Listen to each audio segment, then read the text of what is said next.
Hi hello welcome back to my channel. അപ്പം ഞാനിപ്പം അമ്പലംകുന്നിൽ എൻ്റെ വീട്ടിലാണുള്ളത് കേട്ടോ. അപ്പം സൺഡേ ആയിട്ട് ഇന്ന് ഞങ്ങളൊരു തട്ടിക്കൂട്ട ഒരു ബീഫ് ബിരിയാണി ഉണ്ടാക്കാമെന്ന് വിചാരിച്ചു. കുക്കർ ബിരിയാണിയാണ് കേട്ടോ. ഒരു വട്ടം ബിരിയാണി ഉണ്ടാക്കി അത് പണി കിട്ടിയതിൻ്റെ വിഷമം തീർക്കാൻ വേണ്ടി ഇന്നിപ്പം അമ്മയാണ് ബിരിയാണി ഉണ്ടാക്കുന്നത് കേട്ടോ. അപ്പം ഞാൻ അവിടെ സൈഡിലൊക്കെ പോയി ഒന്ന് നിൽക്കത്തേ ഉള്ളൂ.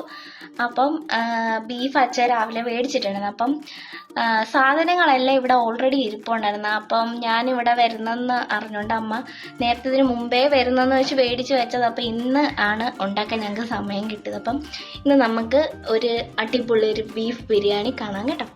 അപ്പം നമ്മുടെ ബിരിയാണി താണ്ട് ഇവിടെ ഉണ്ടാക്കാൻ പോവുകയാണ് കേട്ടോ. അപ്പം ആദ്യം നമ്മൾ കുറച്ച് നെയ്യ് അത് ഇട്ട് കൊടുത്തിട്ടുണ്ട്.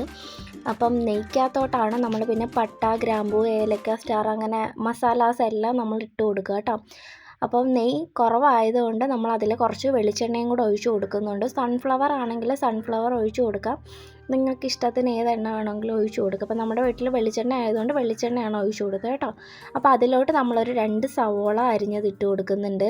പിന്നെ അതിനകത്തോട്ട് ഇഞ്ചിയും വെളുത്തുള്ളിയും പച്ചമുളകും കൂടെ അരച്ചതാണ് കേട്ടോ. കുറച്ച് ഒന്ന് കറക്കി മിക്സിയിലിട്ട് ഒന്ന് കറക്കി എടുത്തിട്ടേ ഉള്ളൂ. എരിയൊക്കെ നിങ്ങളുടെ ഇഷ്ടത്തിനനുസരിച്ച് നിങ്ങൾക്ക് ചേർത്ത് കൊടുക്കാം. ശരിക്കും നമ്മൾ പ്രൊഫഷണൽസ് ഒന്നും അല്ല, നമുക്ക് പറ്റുന്ന പോലെ നമ്മൾ ഉണ്ടാക്കുകയാണ്, അത്രയേ ഉള്ളൂ കേട്ടോ. എന്നിട്ട് അതിലോട്ട് ജസ്റ്റ് ഒന്ന് നമ്മൾ ഒന്ന് വഴട്ടിയിട്ട് അതിനകത്തോട്ട് നമ്മൾ കുറച്ച് മഞ്ഞൾപ്പൊടി, കുറച്ച് മുളക് പൊടി, കുറച്ച് മല്ലിപ്പൊടി, കുറച്ച് കുരുമുളക് പൊടിയും കൂടി ഇട്ട് കൊടുത്തിട്ട് നന്നായിട്ട് ഇളക്കി എടുക്കുന്നുണ്ട് കേട്ടോ. ഈ മസാലയും കൂടി ഇടുമ്പോൾ അതായത് നമ്മുടെ റൈസിന് കുറച്ചും കൂടെ ഒരു ഫ്ലേവർ കിട്ടും. ഇനി ഇതിലേക്ക് നമ്മൾ കുറച്ച് നാരങ്ങ നീരും കൂടെ ഒഴിച്ച് കൊടുക്കുന്നുണ്ട് കേട്ടോ. നാരങ്ങ നീരും കുറച്ച് തൈരും കൂടെ ഒഴിച്ച് കൊടുക്കുന്നുണ്ട് കേട്ടോ. തൈരും നാരങ്ങ നീരും കൂടെ ഒഴിച്ച് കൊടുക്കുമ്പോഴത്തേന് നമ്മുടെ ബീഫ് കുറച്ചും കൂടെ ഒക്കെ ഒരു സോഫ്റ്റായിട്ട് കിട്ടും. പിന്നെ നമ്മുടെ റൈസ് ഇട്ട് കൊടുക്കുമ്പോഴത്തേക്കിന് ഈ ഒട്ടലൊക്കെ ഇല്ലാണ്ട് വരും കേട്ടോ. അപ്പം നമ്മുടെ ബീഫിൽ അതിൻ്റെ ഒരു ഫ്ലേവർ കിട്ടും. അപ്പം ഇതൊന്ന് ജസ്റ്റ് വഴറ്റിയിട്ട് നമ്മളതിൽ കുറച്ച് ഉപ്പ്, നമ്മളിതൊരു ഉപ്പിട്ട് കൊടുത്തിട്ടുണ്ടായിരുന്നില്ല, കുറച്ച് ഉപ്പും ഇട്ട് കൊടുത്തിട്ട് നമ്മുടെ കഴുകി വെച്ചിട്ടുള്ള ബീഫ് ഇതിലോട്ട് ഇട്ട് കൊടുക്കുകയാണ് കേട്ടോ.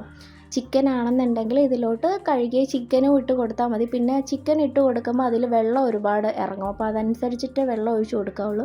ബീഫാകുമ്പം ബീഫ് നന്നായിട്ട് വേവണ്ടേ, അപ്പോൾ വേവാൻ വേണ്ടിയിട്ടുള്ള വെള്ളം നമ്മൾ അതിനകത്തോട്ട് ഒഴിച്ച് കൊടുക്കണം. അപ്പോൾ ഇതിലോട്ട് നമ്മൾ ബീഫ് വേവാനുള്ള കുറച്ച് വെള്ളവും കൂടെ ഒഴിച്ച് കൊടുക്കുന്നുണ്ട്. വെള്ളം ഒഴിച്ചിട്ട് നമുക്കിത് കുക്കർ അടച്ചു വെക്കാം. ഒരു 5 വിസിലാണ് നമ്മളിതിൽ വെച്ചിട്ടുണ്ടായിരുന്നത്.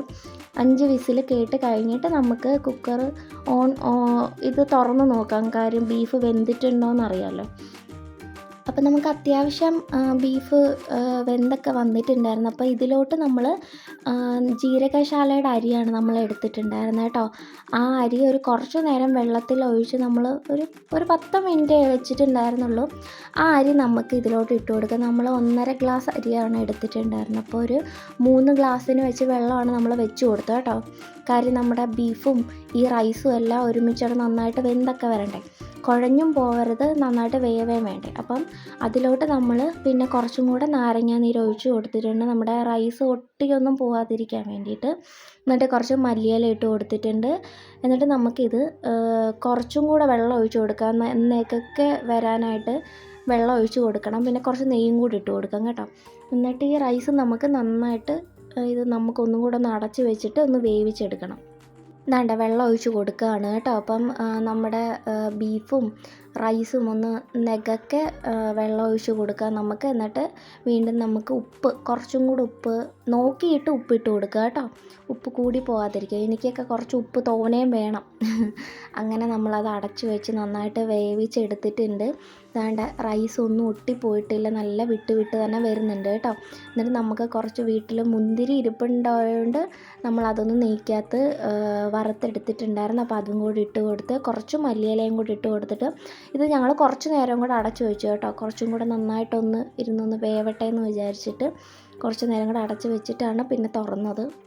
എന്നിട്ട് നമ്മൾ ഉച്ചയായപ്പോഴത്തേക്കിനും നമ്മുടെ ബിരിയാണിയുടെ ആ കുക്കർ വീണ്ടും നമ്മൾ തുറന്നിട്ട് നമ്മൾ ഇട്ട് കൊടുക്കുകയാണ് പാത്രത്തിലോട്ട്. കണ്ടോ, നല്ല കളറുണ്ട്, നല്ല ഫ്ലേവർ ഉണ്ടായിരുന്നു കേട്ടോ. നമ്മുടെ ആ മസാലയുടെ ഫ്ലേവറും പിന്നെ നമ്മൾ അതിൽ കുറച്ച് അച്ചാറും കുറച്ച് സലാഡും പപ്പടം ഒക്കെ വെക്കുമ്പോഴാണല്ലോ അതൊന്ന് ഫുള്ളാവുന്നത്. അപ്പം ദാണ്ട ബീഫൊക്കെ നല്ല വെന്ത് വന്നിട്ട് നല്ല കിളുന്ത് പോലെ വന്നിട്ടുണ്ട് കേട്ടോ. നല്ല ടേസ്റ്റായിരുന്നു. അപ്പോൾ എല്ലാവരും തീർച്ചയായിട്ടും വീട്ടിൽ ട്രൈ ചെയ്ത് നോക്കണം. നമ്മൾ 1-2 പേരൊക്കെ ഉള്ളെങ്കിൽ പെട്ടെന്ന് ഉണ്ടാക്കി എടുക്കാവുന്നതേ ഉള്ളൂ. അപ്പോൾ അടുത്തൊരു വീഡിയോ ആയിട്ട് വീണ്ടും കാണാം. ടാറ്റാ.